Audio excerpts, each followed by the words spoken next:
따라합시다. 큰 범죄와 큰 긍휼. 다윗의 생에 있어서 크게 두 가지 죄악을 범한 것을 우리는 성경을 통해서 알 수가 있습니다. 다윗이 30세에 왕이 되어서 70세에 죽는데 40년 동안 통치 기간에 여호와 보시기에 악을 행한 것이 두 가지입니다. 하나는 우리아의 아내 밧세바를 범한 사건이고요. 또 하나는 인구조사를 한 겁니다. 그런데 어제 살펴본 대로 20장에서는 이 다윗이 범죄한 거 그냥 기록하지 않았어요. 사무엘하 11장에는 전체적으로 기록을 해놨는데 1장에서 27장까지. 그러나 역대상 20장에서는 그냥 슬쩍 넘어갑니다. 근데 인구조사에 대해서는 여기 사무엘하 24장에 나오는 사건이 이제 오늘 본 말씀 역대상 21장에 그대로 기술이 되어 있어요. 이것은 여러 가지 해석을 할 수가 있는데요. 그 중에 하나는 밧세바 사건보다도 하나님께서는 인구조사 사건을 더 큰 범죄로 본다는 것입니다. 우리가 겉으로 보면은 다윗의 일종의 성범죄는 사람들 보기에는 큰 죄로 여겨지는 거죠. 눈에 보이니까. 그러나 다윗도 실제적으로 또 10계명에도 가능하지 말라고 했기 때문에 7계명에 이게 죄구나 이렇게 쉽게 깨달을 수가 있죠. 그러나 이 인구조사는 그 누가 봐도 그냥 인구조사 했구나, 이게 큰 죄인 줄 알지를 못하는 거죠. 그러나 이것은 하나님 보시기에 더 큰 범죄라는 것입니다. 우리가 깨달아야 돼요. 눈에 보이는 드러난 죄보다도 보이지 않는 죄, 사람들이 죄라고 이야기하는 거 하나님이 죄라고 이야기할 수도 있어요. 그러나 사람들이 크게 죄라고 안 여기는 것이 하나님 보시기에는 어마어마하게 큰 죄라는 것입니다. 예를 든다면 교만, 그거 사람들 보기에 잘난 척 하는구나, 있는 척 하는구나, 가진 척 하는구나, 그렇지만 하나님 보시기에는 이거는 최고의 가장 큰 범죄거든요. 때문에 하나님의 눈하고 사람의 눈하고 평가가 달라요. 근데 우리는 보다 큰 죄에 대해서는 그냥 넘어가고, 그렇지 않은 것에 대해서는 막 정죄하고 비난하고 끝까지 물고 늘어지고 그럴 때가 많거든요. 오늘 다윗이 두 가지 범죄 중에 인구조사한 것이 뭐가 그렇게 큰 죄냐? 한마디로 이야기하면 그건 교만이에요.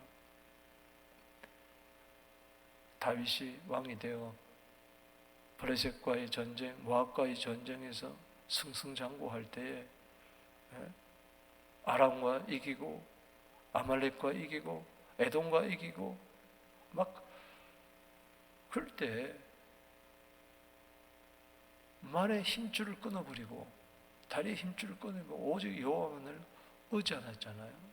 말 1000마리 가운데 900마리 말 뒤심 힘줄을 끊어버렸던 그가, 하나님만 의지하겠던 그가 이제 어디로 가든지 이기게 하고 태평성리를 이루니까 참 그 마음에 나태해지기 시작하고, 더구나 이 군사력을 의지하게 되고 자랑하게 되는 것이죠. 이게 참 문제. 오늘 여기 21장 1절에 보면은 사탄이 일어나 이스라엘을 대적하고 다윗을 충동하여 이스라엘을 계수하니라. 다윗이 충동질을 한 거죠. 이제 틈을 본 거예요. 틈. 마귀는 항상 틈만 보면 들어오는 거예요. 우는 사자처럼. 그 우는 사자처럼 산길자를 두루 찾아다닌다 그랬어요. 베드로전서 5장 8절에. 그럼 찾아다니다가 틈이 보이면 그냥 공격해 오는 거예요. 그래서 에베소서 4장 27절에 마귀로 하여금 틈타게 하지 마라. 그래서 마귀에게 틈을 보이면 안 되는 거예요. 그야말로 귀신같이 알고 찾아 들어와서 공격에 빠뜨리는 거죠. 마귀의 틈새 공격을 여러분들이 막게 되기를 주 이름으로 축복합니다. 그런데 사무엘하 24장 1절에 보면은 거기는 이렇게 기록되어 있습니다. 여호와께서 다시 이스라엘을 향하여 진노하사 그들을 치시려고 다윗을 격동시키사 가서 이스라엘과 유다의 인구를 조사하라 하신지라. 여기는 사탄이 충동질했다는 말이 없고 오히려 여호와께서 다윗을 격동시켰다. 왜? 이스라엘을 징벌하기 위해서, 하나님이 진노 아래서 이스라엘을 진노하기 위해서 다윗으로 하여금 격동해서 인구조사를 하게 했어요. 이건 어떻게 해석해야 되느냐? 벌써 하나님께서는 다윗이 인구조사하기 전에 이스라엘을 징벌하기를 원했어요. 그건 뭐냐? 압살롬의 반란입니다. 압살롬이 반란을 일으켰을 때에 다윗이 맨발로 도망가잖아요. 다윗은 기름 부음 받은 자잖아요. 또 압살롬의 아버지고, 압살롬이 다윗의 후궁을 범하고 백주에, 그리고 이에 동조하는 백성들이 많았어요. 신하들이, 다윗의 신하들이 많았어요. 이것이 그냥 지난 것 같지만 하나님 이것을 뭐요? 징벌하시길 원했어요. 그리고 세바가 또 반란을 일으켰고, 그게 충신들이 또 그 반란에 동참하게 되고 백성들이 동참하게 되고, 그것이 다 평정되는 것 같지만 하나님은 그냥 넘어가지 않아요. 오늘 다윗의 인구조사해 가지고 7만 명이 죽는데 이것은 단지 다윗의 범죄만이 아니었죠. 다윗의 인구조사를 통해서 하나님은 여러 가지를 이루세요. 하나님의 뜻을. 반드시 죄는 묻고 지나가게 돼 있어요.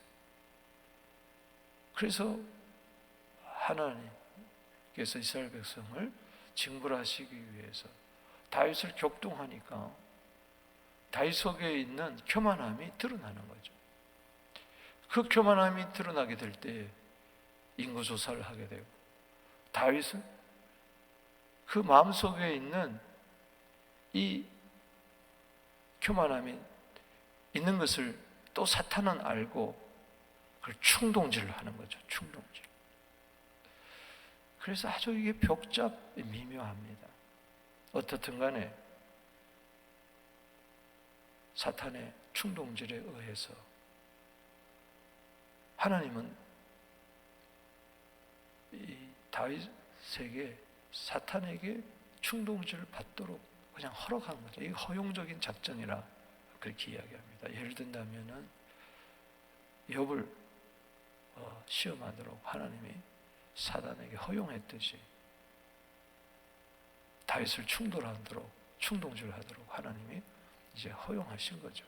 그래서 하나님의 보다 더 깊은 뜻을 이제 드러나게 합니다. 이 과정에서 다윗이 인구조사를 합니다. 요압 장군이 하나님이 함께 하시면 지금 군사보다도 100만 명이나 더, 100배나 더 많게 할 터인데 왜 인구조사를 하고 합니까? 여러분, 인구조사는 출애굽 이후에도 했고 또 가나안 땅 들어갈 때도 했고 20세 이상 성소의 세계를 낼 만한 사람들 다 계수하게 했어요. 하나님이 얼마나 이스라엘 백성들을 복을 주셨는가. 그 큰 구원을 드러내기 위해서 민수기가 숫자가 아닙니까? 인구조사잖아요. 근데 오늘의 이 인구조사는 그거하고 다른 거죠. 인구조사할 때 제사장들이 그것을 계수했어요. 오늘은 장군으로 하여금 이제 계수를 하는데 요압이라도 알았어요. 이게 범죄라는 거를. 그래서 여기 자 21장에 보면은 다윗이 요압과 백성의 지도자들이 이르되 너희는 가서 브엘세바부터 단까지 이스라엘 계수하고 돌아와 내게 보고하여 그 수요를 알게 하라. 남쪽에서부터 저 북쪽까지 이스라엘 전체. 3절에 요압이 아뢰되 여호와께서 그 백성을 지금보다 100배나 더하게 하시길 원하나이다. 내 조왕이 이 백성이 다 주의 종이 아니니까 내 주께 어찌 이 일을 행하여 명령하십니까? 이스라엘이 범죄하게 하시나이까? 이거는 범죄라는 것을 삼척 동자도 다 아는 거죠. 그 의도를. 다윗이 이제 자랑하고 싶어 하는구나. 군사력을 의지하기로, 군사의 숫자를 세기를 원하는 거죠. 이거는 안 됐다. 요압이 충원을 했지만, 그건 범죄입니다 했지만 4절에 요압을 재촉한지라. 그래서 이스라엘 전역을 다니면서 인구조사를 합니다. 근데 군사의 숫자를 세는 거죠. 사무엘하 24장 8절에 보면 거의 10달이 되도록 9개월 20일 동안 이 인구조사를 하는 것을 알 수가 있습니다. 9년 24장 8절 한번 보십시오. 저도 새벽이라서 지금 24장을 합니다.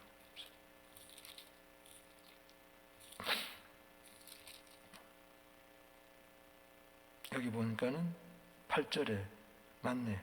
그들 무리가 국내를 두루 돌아다녀 9달 20날 만에 예루살렘에 이르렀다. 9달 20날 9개월하고 20일 거의 10개월 동안 인구조사를 했으니 그만큼 나라가 튼튼했다는 거예요. 국방력이 튼튼했다는 거예요. 지금 요압 장군이 혼자 있겠어요? 모든 군사를 풀어가지고 다 조사하게 했으니 군사의 숫자를, 싸움에 나갈 만한 자를. 그때 전쟁이 일어나면 어떻게 했겠어요? 그만큼 나라가 태평성대를 이루었다는 게 하나님의 은혜인 줄로 믿습니다. 그래서 여기 조사를 해보니 얼마나 됐어요? 5장에 요압이 백성의 수요를 다윗에게 보고하니 이스라엘 중에 칼을 뺄 만한 자가 110만 명. 여러분 지금 이스라엘 인구 숫자가 1000만 명도 안 됩니다. 내가 알기로는 한 600만 정도 됩니다. 그런데 그 당시에 벌써 칼을 뺄 만한 자가 110만 명, 그것도 유다 중에서만 칼을 뺄 만한 자가 47만 명. 그 어마어마한 국방력을 있었죠. 이걸 이제 자랑하고 싶은 거야. 스스로 자아도취에 빠져서.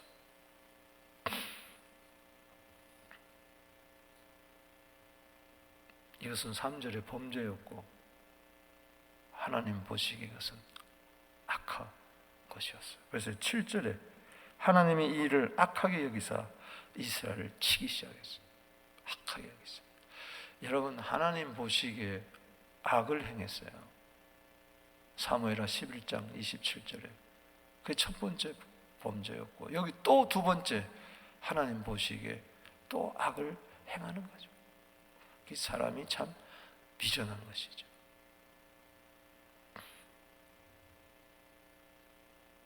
그때 8절 보세요. 다윗이 하나님께 아뢰되 내가 이 일을 행함으로 큰 죄를 범하였나이다. 따라합시다. 큰 죄를 범하였나이다. 여기 큰 범죄가 있다는 거예요. 큰 범죄. 죄도 큰 죄가 있어요. 큰 범죄를 행했어요. 그때 하나님은 다윗의 선견자 갓, 항상 다윗 곁에는 선지자가 있었어요. 첫 번째 범죄할 때 나단 선지자, 두 번째 범죄할 때에는 갓 선지자. 하나님은 갓으로 하여금 다윗에게 세 가지를 중에 하나를 택하라고 합니다. 3년 기근, 석 달 전쟁, 그리고 3일 전염병. 이때 다윗은 이미 3년 기근이 있었어요. 사울 왕 때 여부수석을 죽였기 때문에 사람들 죽이면 안 되는데 기본 거민들 죽여서 그 3년 기근이 있었고, 또 그동안 전쟁이 얼마나 많았습니까? 석 달 전쟁, 이젠 지긋지긋한 거죠. 그래서 그는 하나님의 손에 빠지기를 원했습니다. 그래서 기근이 도 아니고 전쟁도 아니고 3일 동안 이제 전염병이 임하는데, 그때 여기 한번 보면은 여기 13절에 세 중에 하나 택하라고 하니까 13절 읽어봅시다. 시작. 다윗이 갓에게 이르되 내가 공경에 빠졌도다. 여호와께서는 긍휼이 심히 크시니 내가 그의 손에 빠지고 사람의 손에 빠지지 않기를 원하나이다. 8절에는 큰 죄를 범하였고 13절은 뭐요? 여호와께서는 긍휼이 심히 크시니. 따라합시다. 큰 범죄, 큰 긍휼. 그렇습니다. 범죄했습니까? 긍휼이 필요합니다. 큰 범죄를 했습니까? 큰 긍휼이 필요합니다. 더욱 큰 범죄를 했습니까? 더욱 큰 긍휼이 필요합니다. 저는 이게 은혜가 되는 거예요. 우리도 다윗처럼 큰 범죄를 행할 수가 있어요. 그러나 기억해야 될 것은 다윗은 큰 긍휼도 의지했다는 것입니다. 할렐루야. 이 연말에 큰 긍휼이 있게 되기를 바랍니다. 1년 365일 우리의 말, 생각, 마음 품은 거, 행동 생각해 보면요, 죄를 차곡차곡 쌓아놨을 거예요. 이거 연말에 다 큰 긍휼로 다 해결하게 되기를 주 이름으로 축복하는 것입니다.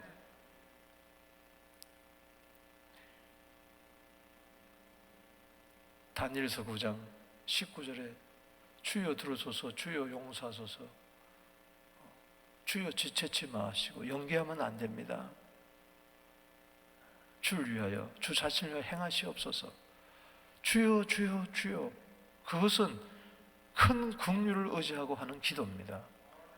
그래서 다니엘서 9장 19절에 주여 주여 주여 세 번 나오기 전에 9장 18절에 다니엘이 이역말리 고향을 떠나 바벨론 땅에서 70여 년의 세월을 보내는 동안에 이스라엘의 황폐한 상을 보고 에레미야의 그 서책에 쓰인, 두루마리에 쓰인 70년 만에 돌아오리라는 그 약속의 말씀을 붙들고 다니엘서 9장 18절에 우리가 이렇게 간구하는 것은 우리의 공로를 의지하는 것이 아니고 여호와의 큰 긍휼을 의지합니다. 큰 긍휼을 의지하니 주여 들으시고 주여 용서하시고 주여 지체치 마시고 주 자신을 위하여 행하시옵소서. 그래서 우리가 주여 주여 주여 할 때마다 큰 긍휼을 의지하여 그렇게 기도해야 될 줄로 믿습니다. 큰 범죄, 그 모든 것을 상쇄할 수 있는 큰 긍휼이 뭐냐? 먼저는 여기 보면은 큰 긍휼은 뭐냐? 회개하게 한다는 거예요. 이게 하나님의 큰 긍휼입니다. 회개가 된다는 거, 내가 죄를 자백한다는 거, 죄를 깨닫는 거, 이거 큰 은혜입니다. 큰 긍휼입니다. 여기 8절 요절 말씀 다시 한번 보겠습니다. 시작. 다윗이 하나님께 아뢰되 내가 이를 행함으로 큰 죄를 범하였나이다. 이제 간구하오니 종의 죄를 뭐요? 용서하여 주옵소서. 내가 심히 미련하게 행하였나이다. 뭐 이게 그냥 입 바른 소리로 했겠어요? 아마 울며 불며 간구했을 것 같아요. 통곡하면서 가슴을 치면서. 요엘서 2장 13절 마음을 찢으면서 마음을 토하면서 엉엉 울면서 통곡하면서 올 연말이 가기 전에 주님, 내가 미련하게 행했습니다. 큰 죄를 범했습니다. 큰 긍휼을 의지하니 용서하여 주시옵소서.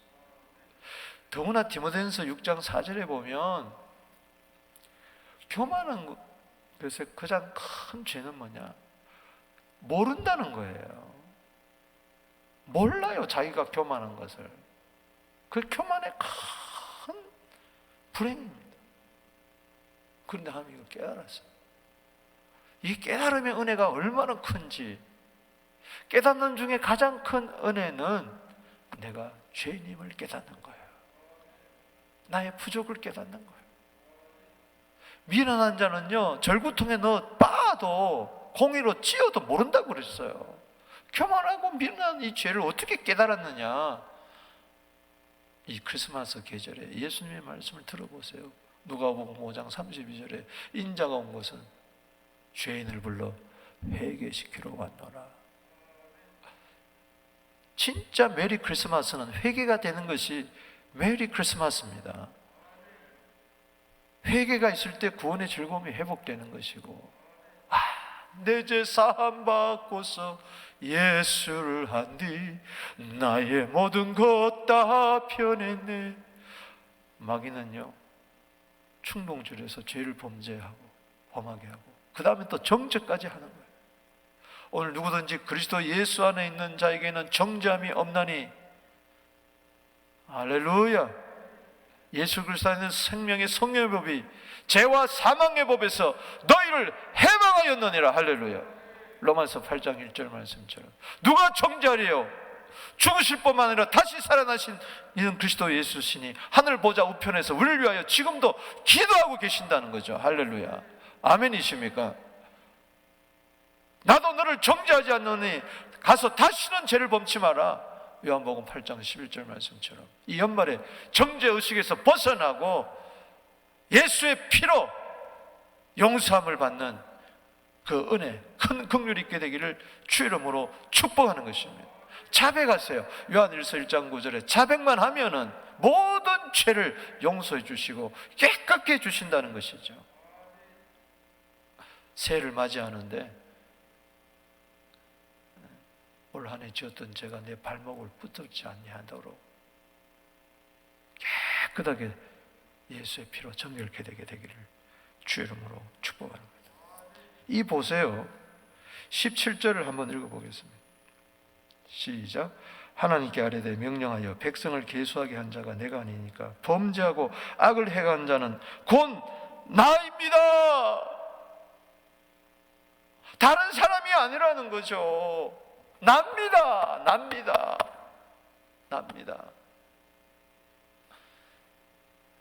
여러분, 전염병이 돌아서 7만 명이 죽었어요. 그리고 갑자기 환상이 열리면서 천사가 칼을 들고 나타난 것을 바라보는 순간에 그는 또 회개하는 거예요. 왜 백성이 7만 명이 죽어갑니까? 범죄한 것은 난데 하나님께 아뢰되 명령하여 백성을 계수하게 한 자가 내가 아닙니까? 내가 인구조사를 했습니다. 계수한 것이 나 아닙니까? 범죄하고 악을 행한 것이 곧 납니다. 따라합시다. 범죄하고 악을 행한 자는 납니다. 그런데 교회 안에서 범죄하고 악을 행한 자는 목사입니다, 장로입니다, 권사입니다, 집사입니다. 서로 혼자 의인인 양. 그러면 해결되지 않아요. 큰 긍휼은 뭐냐? 따라합시다. 내 탓입니다. 내 용고입니다. 요나서 1장 12절에 배가 막 풍랑을 맞고 뒤집어질 때 이 풍랑을 만난 것이 나 때문입니다. 요나서 1장 12절에 내 탓입니다. 그래서 요나입니다. 요나. 요너가 아니고 이름이 요나예요. 이 양떼는 무엇입니까? 청하건대 나의 하나님 여호와여, 주의 손으로 나와 내 아버지 집을 치시고 주의 백성에게 재앙을 내리지 마옵소서. 큰 긍휼은 내가 죄인임을 깨닫게 하는. 할렐루야. 나는 죄인으로서이다. 나를 불쌍히 여겨 주시옵소서. 남의 탓하지 마시고 내 탓으로 돌리고 회개하게 되기를 바랍니다. 이 큰 긍휼입니다. 두 번째는 큰 긍휼은 회개케 하고 그 다음에 제단을 쌓게 만듭니다. 여기 18절에 시작. 여호와의 천사가 갓에게 명령하여 다윗에게 이르시기를 다윗은 올라가서 여보스 사람 오르나니 타작마당에서 여호와를 위하여 뭐요? 제단을 쌓으라. 따라합시다. 제단을 쌓으라. 22절에 시작. 다윗이 오르나에게 이르되 이 타작하는 곳을 내게 넘기라. 너는 상당한 값으로 내게 넘기라. 내가 여호와를 위하여 여기 한 제단을 쌓으리니 그리하면 전염병이 백성 중에 그치리라. 할렐루야. 여러분, 정부는 몰라요. 전염병이 도니까 제단을 쌓지 말라는 거예요. 그렇다고 해결이 될 것 같아요. 아니요. 전염병이 창궐할 때 제단을 쌓아야 돼요. 할렐루야. 그래야 전염병이 그치는 거예요.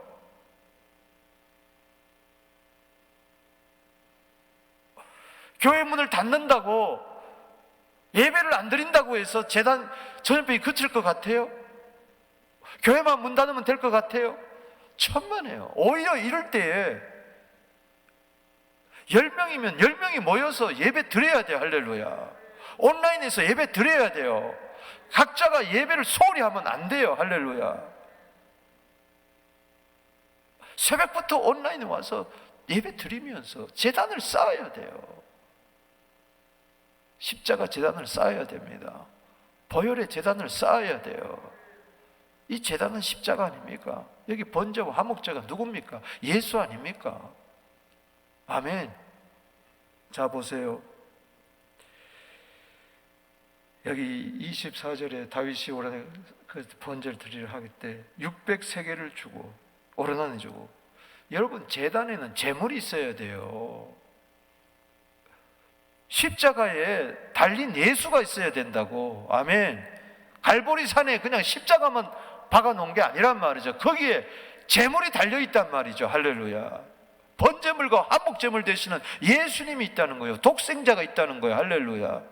예수님이 이 땅에 오신 것은 제단에 제물이 되려고 오신 거죠. 번제와 화목제물이 되시려고. 요한일서 4장 9절에 하나님이 독생자를 주신 것은 저로 말미암아 우리를 살리려 하심이라 화목제로 그 아들을 보내셨다고 이야기했어요. 요한복음 3장 16절에 하나님이 세상을 이처럼 사랑하사 독생자를 주셨다고 이야기를 했어요. 아멘. 그래서 26절에 읽어보십시다. 시작.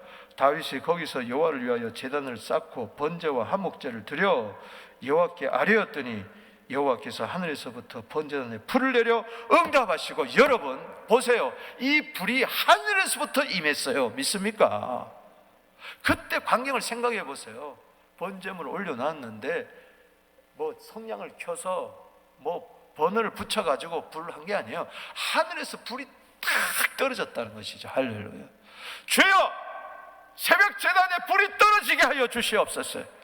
온라인 새벽 제단에 불이 떨어지게 하여 주시옵소서. 성령의 불이 떨어지게 하여 주시옵소서. 주여, 흠망하여 주시옵소서. 오르락 내리락 있게 하여 주시옵소서.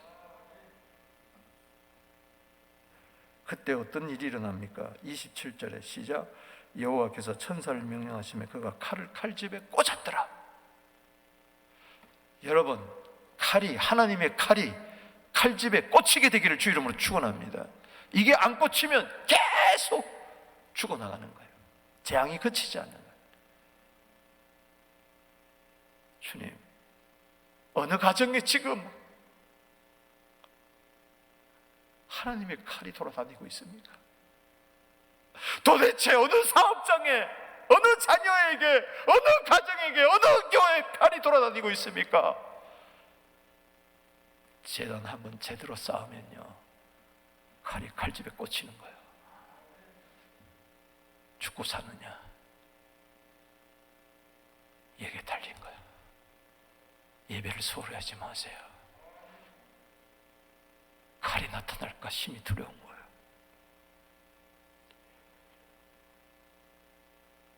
십자가 제단을 쌓게 되기를 바랍니다. 제단, 예배 소홀히 해서는 안 돼요. 이게 내 살 길이에요. 할렐루야.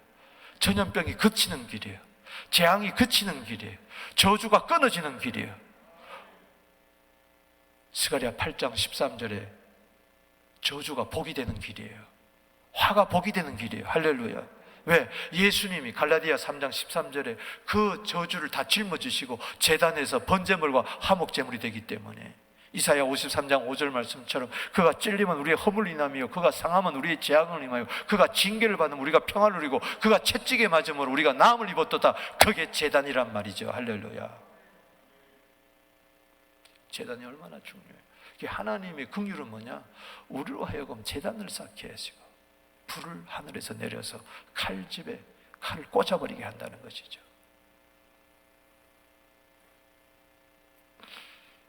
세 번째로, 하나님의 큰 긍휼은 회개케 하고 제단을 쌓게 하고 성전의 터를 만드시는 거예요. 성전을 짓게 하는 거예요. 오르나니 타작마당.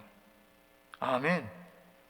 자 보세요. 28절에 이때 다윗이 여호와께서 여부수 사람 오르나니 타작마당에서 응답하시면 거기서 제사를 드렸어요. 할렐루야. 그때는 기브온에 산당이 있었으나 하나님의 칼이 무서워가지고 그냥 타작마당에서, 오르나니 타작마당에서 제사를 드렸는데, 놀라운 것은 22장 1절에 다윗이 이르되 이는 여호와 하나님의 성전이요 이는 이스라엘의 번제단이라. 아멘. 그래서 이제 22장에서부터 29장까지는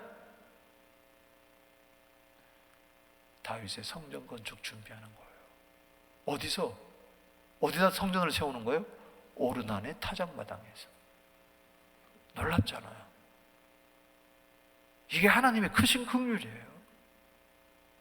저주를 복이 되고 화가 복이 되게 하고. 아멘. 여러분, 역대하 4장 3장 1절 읽고 기도하겠습니다. 역대하 3장. 솔로몬의 성전이 어디다 지어지는가 보세요.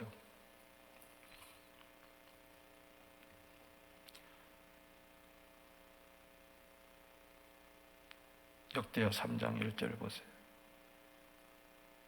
시작. 솔로몬이 예루살렘 모리아산에 여호와의 전 건축하기를 시작하니. 어디에? 모리아산. 창세기 22장 2절에 모리아산에 가서 번제를 드려라. 아브라함이 이삭을 모리아산에 가서 갖다 바치는 거예요. 바로 독생자 예수 그리스도의 예표죠. 그곳은 전에 여호와께서 그의 아버지 다윗에게 나타나신 곳이요 여부수 사람 오르나니 타작마당에 다윗이 뭐요? 정한 곳이니라. 아멘. 모리아산이 이삭을 바친 그곳이 오르나니 타작마당이에요. 거기에 다윗이 제단을 쌓았어요. 번제와 화목제를 드셨어요. 바로 번제와 화목제를 드신 예수님이. 할렐루야. 그곳에 참 성전 되시는 예수님이 오시려고 솔로몬이 그곳에다가 성전을 지었어요. 참 놀랍지 않습니까? 사단은 다윗을 충동질 해가지고 인구조사를 하게 만들었는데, 그런데 결국은 사단의 승리 같았지만은 누구의 승리였어요? 하나님의 승리입니다. 사단은 가룟 유다를 통해 가지고 예수님을 팔아먹고 십자가 제단에 못 박았지만 결국은 뭐요? 이것 때문에 인류의 구원이 오고 교회가 세워지고 할렐루야. 이게 하나님의 지혜예요. 이게 하나님의 긍휼입니다. 큰 긍휼입니다. 말씀을 맺습니다. 오늘 이 새벽에 큰 범죄 때문에 남을 정죄할 것도 없고, 큰 범죄 때문에 내가 정죄당할 것도 없고, 큰 긍휼을 의지하세요. 큰 긍휼 아래 주님, 내 탓입니다. 내가 잘못했어요. 이 연말에 이 코로나 때 재단 쌓기에 주력하고 칼집에 칼이 꽂히고 재앙이 끝나고 화가 변하여 복이 되는 성전터가 견고히 서가는 주님의 몸된 교회가 더 강건해지는 그 은혜가 있기를 주의 이름으로 축복합니다. 기도드리겠습니다. 아버지 하나님, 큰 범죄 그것만 바라보고 낙심할 것이 아니라 큰 긍휼을 바라보며 우리가 승리하게 하여 주옵소서. 예수님의 이름으로 축복하며 기도하옵나이다. 아멘. 주의 이름